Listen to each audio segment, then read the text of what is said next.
TV9 मराठीच्या operation मुद्रामध्ये राज्यातल्या बँकांचं पितळ उघडं पडलं आणि 12 जिल्ह्यात मुद्रा लोन दिलंच जात नसल्याचं उघड झालं आणि सुधीर मुनगंटीवार आज कॅबिनेटमध्ये याबाबत मुद्दा मांडणार आहेत. कोल्हापुरात TV9 मराठीच्या लाल किल्ला या कार्यक्रमात गोंधळ झाला. शिवसेना आणि राष्ट्रवादीचे कार्यकर्ते हमरीतुमरीवर आल्यानं गोंधळाचं वातावरण निर्माण झालं आणि या प्रसंगामुळे कार्यक्रमाला गालबोट लागलं. मराठी माणूस मुंबईतून हद्दपार झालाय. कल्याण, डोंबिवली, अंबरनाथ या पट्ट्यात त्यांचा ओढा वाढल्यानं मुंबईतला मराठी टक्का कमी झाल्याचं समोर, तसंच हिंदी भाषकांचा टक्का वाढल्याचं वास्तव समोर आले आणि त्यामुळे मराठी माणूस हा मुंबईतून हद्दपार झाला असंच म्हणावं लागेल. मी शहरी बाबू, शेतात पीक कसं येतं, पेरणी कधी आणि कशी करतात हे काहीच माहित नाही असं वक्तव्य युवा सेना प्रमुख आदित्य ठाकरेंनी उस्मानाबादमध्ये केलं. मात्र शेतातील काही कळत जरी नसलं तरी शेतकऱ्यांनी संकटाच्या काळात शिवसेनेला हाक दिली. ती हाक ऐकून दुष्काळ पाहणी करता इथे आलो असं ते म्हणाले. गुन्हेगारांना माफी असते मात्र शेतकऱ्यांना अद्यापही कर्जमाफी मिळालेली नाही अशी टीका उस्मानाबाद इथल्या दुष्काळी पाहणी दौऱ्यावर असलेल्या आदित्य ठाकरेंनी सरकारवर केली आहे. जास्त नियम असलेली कर्जमाफी मान्य नसल्याचंही आदित्य म्हणाले. पिंपरी चिंचवड महापालिकेतर्फे चालवल्या जाणाऱ्या जलशुद्धीकरण केंद्राला अजित पवारांचे पुत्र पार्थ पवार यांनी गुपचूप भेट देऊन पाहणी केली. त्याचबरोबर शहरातील काही महाविद्यालयांच्या बाहेर जाऊन विद्यार्थ्यांशी संवाद साधला. 15 वर्षांच्या काळात काँग्रेस राष्ट्रवादीनं फक्त एंडोसल्फान विष पिण्यासाठी शेतकऱ्यांना पैसे दिले. किमान मोदी सरकार चहा पिण्यापुरते तरी पैसे देते असं उत्तर टीका करणाऱ्या विरोधकांना कृषी राज्यमंत्री सदाभाऊ खोत यांनी नांदेडमध्ये दिलं. पालघरमधील सभेत प्रकाश आंबेडकर यांनी पुन्हा आरएसएस वरती जोरदार टीका केली आहे. आमचा लढा यशस्वी होत असल्यामुळे आरएसएसच्या पोटात दुखत असल्याचा आरोप त्यांनी केलाय. संविधान बदलण्याचा नारा आरएसएसनंच दिल्याचा आरोप त्यांनी केलाय. नेत्यांनी पालघरमधील आदिवासी नेत्यांना फसवल्याचा आरोप प्रकाश आंबेडकरांनी केला. 14,000 कोटी आदिवासींवरती खर्च झाले असते तर कुपोषण नसतं असंही आंबेडकर म्हणाले. आणि विकास करायचा असेल तर कॉन्ट्रॅक्टर नसणारा मुख्यमंत्री हवा असाही टोला फडणवीसांना लगावला. पुण्यात संजय काकडे यांनी अजित पवार यांची भेट घेतली आणि यावेळी काकडे यांनी पुन्हा भाजपवरती टीका केली. भाजपनं माझा वापर केल्याचा आरोप काकडेंनी केला. मुख्यमंत्री मला भावासारखे आहेत पण भाग मारल्याची टीका काकडेंनी केली. भ्रष्टाचाराच्या आरोपामुळे जेलमध्ये असलेले राष्ट्रवादीचे मोहोळचे विद्यमान आमदार रमेश कदम आता शिवसेनेकडून लोकसभा निवडणूक लढवण्यासाठी इच्छुक असल्याची माहिती शिवसेनेचे सोलापूर जिल्हा प्रमुख गणेश वानकर यांनी दिली आहे. त्यामुळे सोलापूर जिल्ह्याच्या राजकारणात मोठी खळबळ माजली आहे. राष्ट्रवादी काँग्रेसचे अध्यक्ष शरद पवारांचा बालेकिल्ला असलेल्या बारामतीत कमळ फुलवण्याचा जाहीर निर्धार बोलून दाखवल्यानंतर मुख्यमंत्री फडणवीस हे शुक्रवारी बारामती दौऱ्यावरती असणार आहेत आणि एका कार्यक्रमात पवार यांच्या समवेत ते एकाच व्यासपीठावर असतील. केंद्र शासनाची राष्ट्रीय वयोश्री योजना बारामती लोकसभा मतदारसंघात प्रभावीपणे राबवल्यामुळे देशभरात हा मतदारसंघ अव्वल ठरलाय. पुण्यात होणाऱ्या कार्यक्रमात पवारांसह खासदार सुप्रिया सुळे, माजी उपमुख्यमंत्री अजित पवार देखील मुख्यमंत्र्यांसोबत व्यासपीठावर असतील. रामदास आठवलेंनी आधी सरकारमधून बाहेर पडावं आणि मग ऐक्याची बाजू घ्यावी अशी टीका राष्ट्रवादीच्या नवाब मलिकांनी केली. त्यामुळे दलित समाजाचं चांगलं होणार असल्याचं मलिक म्हणाले. राज्याच्या एकात्मिक जल आराखड्याला राज्य जल परिषदेनं अंतिम मान्यता दिली आहे. बिगर सिंचन पाणी वापर, लोकसंख्या आणि निकषांवरती आधारित हा आराखडा करण्यात आला असून याची माहिती जलसंपदा मंत्री गिरीश महाजनांनी दिली. अहमदनगरमध्ये अनेक तालुक्यांमध्ये दुष्काळामुळे चाऱ्याची टंचाई जाणवू लागली. यावर काही तरुणांनी मिळून मार्ग काढलाय. त्यांनी गेल्या 4 महिन्यांपासून स्वखर्चानं चारा छावणी सुरू केली. त्यामुळे शेतकऱ्यांना मोठा दिलासा मिळालाय. जलपर्णीतील गैरव्यवहाराबाबत विचारणा करताना नगरसेवकाच्या कार्यकर्त्यांकडून अतिरिक्त आयुक्त राजेंद्र निंबाळकर यांना महापौर मुक्ता टिळक यांच्या दालनातच पुण्यात मारहाण करण्यात आली.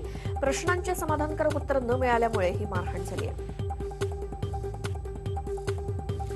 कॉम्रेड गोविंद पानसरे हत्या प्रकरणी कोल्हापूर एसआयटीनं आणखी 4 जणांवरती दोषारोपपत्र दाखल केलंय. सुमारे 400 पानांचं हे दोषारोपपत्र असून 85 साक्षीदारांची यामध्ये नावं आहेत. आतापर्यंत 8 आरोपींची एसआयटीकडून चौकशी झाली आहे. भीमा कोरेगाव हिंसाचार आणि माओवाद्यांशी संबंध असल्याचा आरोप असलेले डॉक्टर आनंद तेलतुंबडे यांनी अटकपूर्व जामिनासाठी मुंबई उच्च न्यायालयात दाखल केलेल्या जामीन अर्जावर 22 फेब्रुवारीला सुनावणी होईल. त्यामुळे तेलतुंबडे यांना 22 तारखेपर्यंत अंशतः दिलासा मिळालाय. 2003च्या मुंबई जवेरी बाजार बॉम्बस्फोट प्रकरणातील आरोपी मोहम्मद हनीफचा कारागृहात शिक्षा भोगत असताना उपचारादरम्यान मृत्यू झाला. त्याचा मृतदेह त्याच्या नातेवाईकांच्या स्वाधीन करण्यात आला. 6 वर्षांपासून तो नागपूर मध्यवर्ती कारागृहात बंदिस्त होता. सोलापूरच्या सिव्हिल हॉस्पिटलच्या बी ब्लॉक मधील 8 व्हेंटिलेटर्स बंद असून केवळ 4 व्हेंटिलेटर्सच अतिदक्षता विभाग या 4 व्हेंटिलेटर्सवरती सुरू आहे. त्यामुळे सिव्हिल हॉस्पिटलमध्ये येणाऱ्या रुग्णांच्या जीवाशी खेळ सुरू आहे. स्वच्छता अभियानांतर्गत केंद्र सरकार बंद दरवाजा हे अभियान खास महिलांसाठी राबवते. मात्र या अभियानाला अंबरनाथ महापालिकेनं हरताळ फासलाय. अंबरनाथच्या कोहोजगाव परिसरात महिलांच्या शौचालयाला दरवाजेच नाहीत आणि महिलांच्या या गंभीर प्रश्नांकडे अंबरनाथ महापालिकेला लक्ष द्यायला वेळ नाहीये. जालना तालुक्यातील सारवाडीत शौचालयाच्या योजनेत कोट्यवधींचा भ्रष्टाचार झाल्याचा आरोप करत भारिपच्या कार्यकर्त्यांनी गटविकास अधिकाऱ्यांना घेराव घालत जोरदार निदर्शनं केली आणि शौचालय न बांधताच लाभार्थ्यांच्या नावे पैसे उचलल्याचाही आरोप यावेळी करण्यात आला. महानगरपालिका आणि उपनगर जिल्हाधिकारी यांनी वर्सोवा यारी रोड इथल्या कवठ्याखाडीतील 150 झोपड्या जमीनदोस्त केल्या. विशेष म्हणजे गेल्या 20 ते 21 वर्षांपासून इथे असलेल्या सुमारे 150 झोपड्या कोणतीही नोटीस न देता आणि पर्यायी राहण्याची व्यवस्था न करता जमीनदोस्त केल्या. मोदी सरकारच्या काळात बेरोजगारी वाढली आहे. पंतप्रधान नरेंद्र मोदींना याची जाणीव करून देण्यासाठी ठाण्यात राष्ट्रवादी काँग्रेसच्या वतीनं अनोख्या पद्धतीनं आंदोलन झालं. शेकडो तरुणांनी रोजगारासाठी ठाण्यातल्या दमाणी इस्टेट पोस्ट ऑफिस कार्यालयापासून आपला बायोडेटा स्पीड पोस्टनं पंतप्रधान मोदींना पाठवलाय. पोलीस भरती प्रक्रियेतील अन्यायकारक शासन निर्णय आणि डान्सबार विरोधात भारिप आक्रमक झाली आहे. शासनानं निर्णय तत्काळ रद्द करण्याची मागणी रायगडमध्ये आंदोलनकर्त्यांनी केली. तसंच मागणी मान्य न झाल्यास तीव्र आंदोलनाचा इशाराही दिलाय. अर्थसंकल्पीय अधिवेशनात पुरेसा निधी न मिळाल्यानं राज्यभरात हायटेक संघटनांनी आंदोलन केलं. जालन्यातही शेकडो अंगणवाडी सेविकांनी रास्ता रोको करत दिवसभर आंदोलन केलं. देशातील आणि राज्यातील सरकार अंगणवाडी कर्मचाऱ्यांना दुय्यम वागणूक देत असल्यानं अंगणवाडी सेविकांमध्ये असंतोषाचं वातावरण आहे. नालासोपाऱ्यातील सेंट विलिबोर्ड्स शाळेमध्ये 6वीत शिकणाऱ्या एका विद्यार्थ्याला कराटे शिक्षकानं चक्क 200 उठाबशा काढायला लावल्यानं त्या विद्यार्थ्याला रुग्णालयात दाखल करावं लागलं. शुक्रवारचा हा प्रकार असून विद्यार्थ्यानं घरातल्यांना काहीच सांगितलं नाही. जेव्हा तो चालताना अडखळायला लागला तेव्हा सत्य बाहेर आलं. मुलाच्या पालकांनी शाळेविरोधात गुन्हा दाखल केलाय तर शाळेनं मात्र कोणतीच प्रतिक्रिया दिली नाही. अन्न आणि नागरी पुरवठा मंत्री गिरीश बापट यांच्या अंमलबार हिलच्या बंगल्यातील सर्वंट क्वार्टरला सोमवारी रात्री आग लागली. अग्निशमन दलाच्या जवानांनी आगीवरती नियंत्रण मिळवलं. बापट यांचा ज्ञानेश्वरी बंगला मुख्यमंत्री देवेंद्र फडणवीस यांच्या वर्षा बंगल्या शेजारीच आहे. यावेळी खुद्द जलसंधारण मंत्री गिरीश महाजन घटनास्थळी उपस्थित होते. त्यांनी आग विझवण्यासाठी धावपळ केली. सुदैवाने यात कोणतीही जीवितहानी झाली नाही. ही आग शॉर्ट सर्किटमुळे लागल्याचा अंदाज आहे. भिवंडी शहरातील भाजप नगरसेविका साखराबाई बगाडे यांनी महासभेदरम्यान नागरिकांच्या समस्यांचं निराकरण होत नसल्यानं 3ऱ्या मजल्यावरून उडी मारून आत्महत्या करण्याचा प्रयत्न करत असताना सभागृहातून धावत बाहेर पडल्यानं त्यांना चक्कर येऊन त्या खाली पडल्या. त्या तत्काळ कार्यकर्त्यांनी सुरक्षा रक्षकांच्या मदतीनं त्यांना रुग्णालयात नेलं.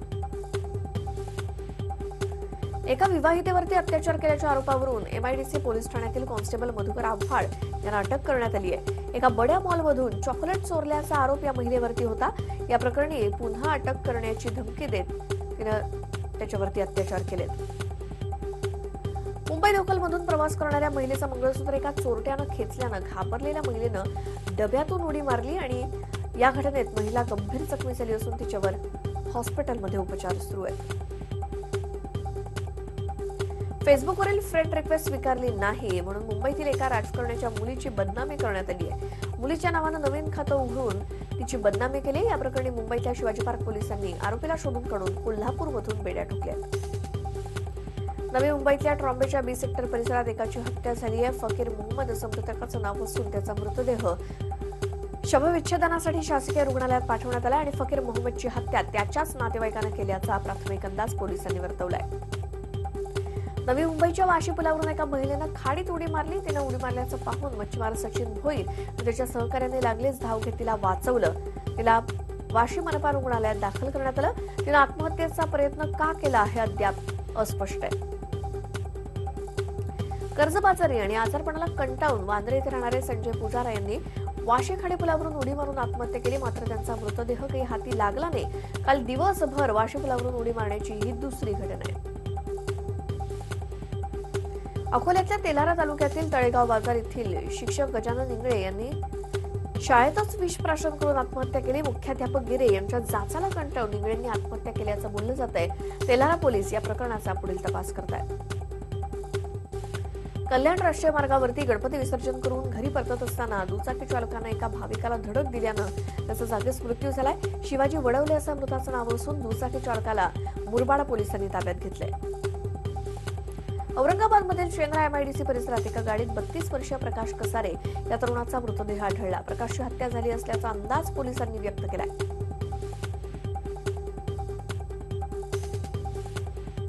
पुण्यातल्या मार्केट यार्ड पोलीस स्टेशनच्या हद्दीतील पोस्ट ऑफिस जवळ भीषण आग लागली. यात ट्रकचं चाक हेल्मेट घातलेल्या दुचाकीस्वाराच्या डोक्यावरून गेल्यानं त्याचा जागीच मृत्यू झालाय. पांडुरंग सोळंके असं तरुणाचं नाव आहे. औरंगाबाद नगर रोडवरच्या इसारवाडी फाट्याजवळ भरधाव कारनं दुचाकीला धडक दिली. या दुचाकीस्वार विजय खंडागळेचा मृत्यू झालाय. पोलिसांनी कारसह चालकाला ताब्यात घेतलंय.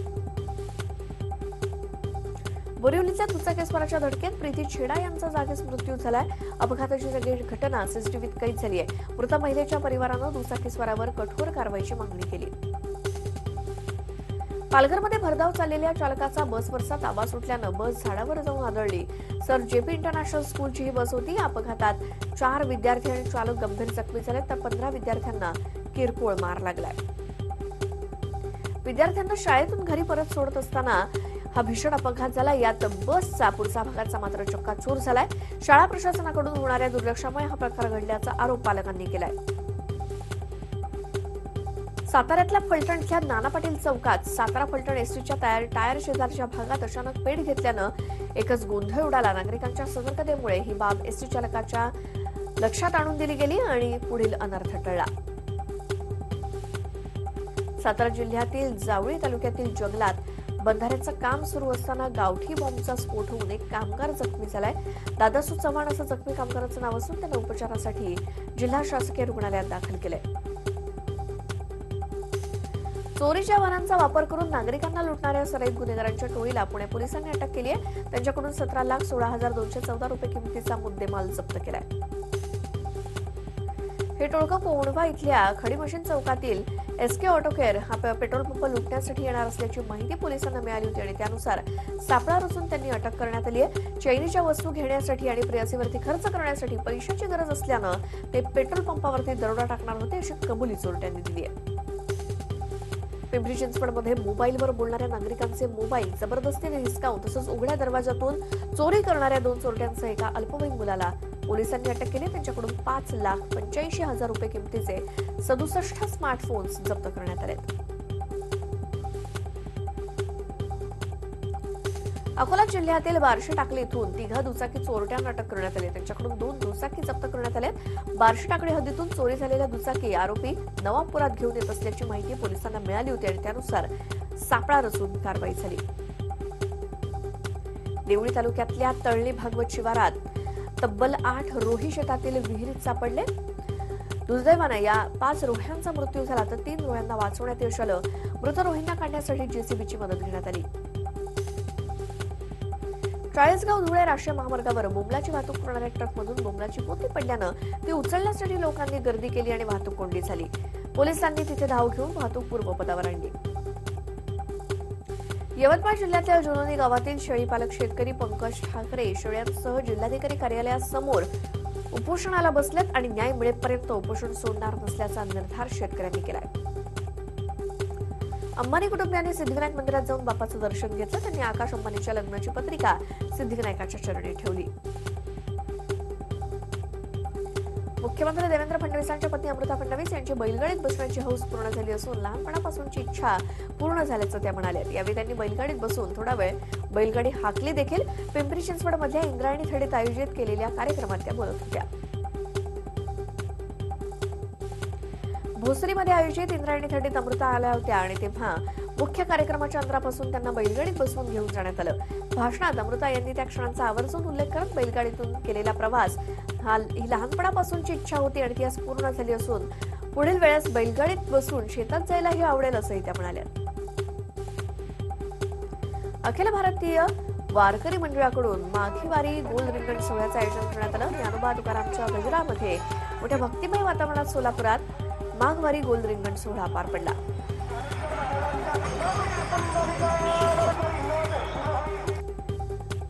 या माघवारीच्या रिंगण सोहळ्यासाठी माऊलींच्या अश्वांची उपस्थिती होती. यावेळी हजारो भाविकांनी रिंगण सोहळा पाहण्यासाठी गर्दी केली. माऊलींच्या अश्वांनी गोल रिंगण करताच हरिनामाच्या गजरानं परिसर दणाणून गेला. नॉर्थ कोर्ट मैदानात हा रिंगण सोहळा पार पडला. वसईच्या राजोडी समुद्रकिनारी डॉल्फिनचा कळप आढळल्यानं त्यांना बघण्यासाठी नागरिकांनी गर्दी केली. सध्या राजोडी समुद्रकिनारी गोव्याच्या धर्तीवर ब्लू लाईफनं पाण्याचे स्पोर्ट्स रायडिंग सुरू केले आणि रविवारी सकाळी जेट्टीमधून ब्लू लाईफचे कर्मचारी आणि जीवरक्षक जात असताना समुद्राच्या मध्यभागी डॉल्फिनचा कळप त्यांना दिसला आणि कर्मचाऱ्यांनी आपल्या मोबाईलमधून डॉल्फिनचं शूटिंग केलं. डॉल्फिनचा 7 ते 8 माशांचा हा कळप होता. शिवसेनेचे नेते खासदार संजय राऊत यांनी चंद्राबाबू नायडू यांच्या दिल्लीत उपोषणस्थळी भेट दिली. राजकारण नंतर करू, पण नायडू यांच्या उपोषणाला पाठिंबा असल्याचं राऊत म्हणाले. पंतप्रधान मोदी हे विरोधी पक्षांच्या मुख्यमंत्र्यांसोबत भेदभाव करतात. ते पाकिस्तानच्या पंतप्रधानांप्रमाणे वागतात असा आरोप केजरीवालांनी केला. चंद्राबाबू नायडूंची भेट घेऊन त्यांना पाठिंबा देताना केजरीवालांनी हे वक्तव्य केलं. काँग्रेस अध्यक्ष राहुल गांधी सातत्याने आपल्या सभेत पंतप्रधान मोदींवरती टीका करताना चौकीदार चोर हे असल्याची टीका करतात आणि त्यांच्या या टीकेला राजनाथ सिंह यांनी उत्तर दिलंय. पंतप्रधानांचा बचाव करताना ते म्हणाले की चौकीदार चोर नाही तर ते प्युअर आहेत. पुढच्या वेळी ते पुन्हा एकदा पंतप्रधान होणं शुअर आहे. शारदा चिटफंड घोटाळा प्रकरणी कोलकात्याचे पोलीस आयुक्त राजीव कुमार आणि तृणमूल काँग्रेसचे माजी खासदार कुणाल घोष यांची सोमवारी पुन्हा चौकशी झाली. सीबीआय अधिकाऱ्यांनी त्यांना एकमेकांसमोर आणून प्रश्नांची सरबत्ती केली. चिटफंड घोटाळ्यातील मुद्द्यांवर त्यांना विचारणा करण्यात आली.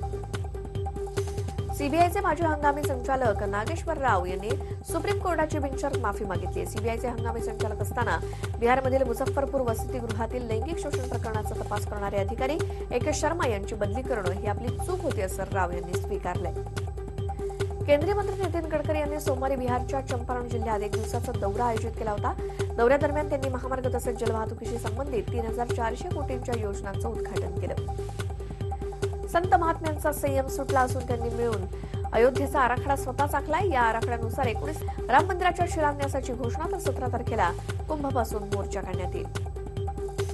भारताचा माजी क्रिकेटपटू आणि दिल्ली क्रिकेट मंडळाच्या वरिष्ठ निवड समितीचे अध्यक्षपद सांभाळणाऱ्या अमित भंडारीवरती सोमवारी हल्ला झाला. दिल्लीच्या 23 वर्षाखालील संघाची निवड चाचणी आज काश्मीरी गेट येथे सुरू होती आणि यामध्ये रिजेक्ट झालेल्या खेळाडूंकडून हा हल्ला करण्यात आल्याचं म्हटलं जात आहे. हवामानातील बदलांमुळे सध्या उत्तरेत सगळीकडे बर्फाची चादर पसरली. अशाच शिमलातील या टॉय ट्रेनमधून प्रवास करणारे प्रवासी मनमोहक आनंद लुटतायत. बडोग, धरमपूर, हिमाचल, गुम्मनकोठी, कुमारहट्टीसह अनेक स्थानकातून जाताना निसर्गरम्य दृश्यांमध्ये प्रवासी अगदी हरवून जात आहेत.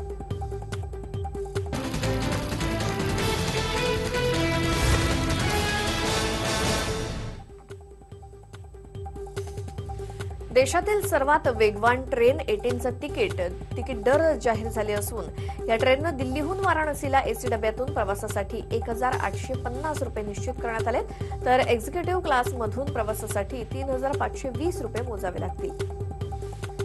EPFO आपल्या 6 कोटींवर अधिक अंशधारकांसाठी आर्थिक वर्ष 2018-19 मध्ये कर्मचारी भविष्य निधीवरील 8.55% व्याजदर कायम ठेवण्याची शक्यता आहे.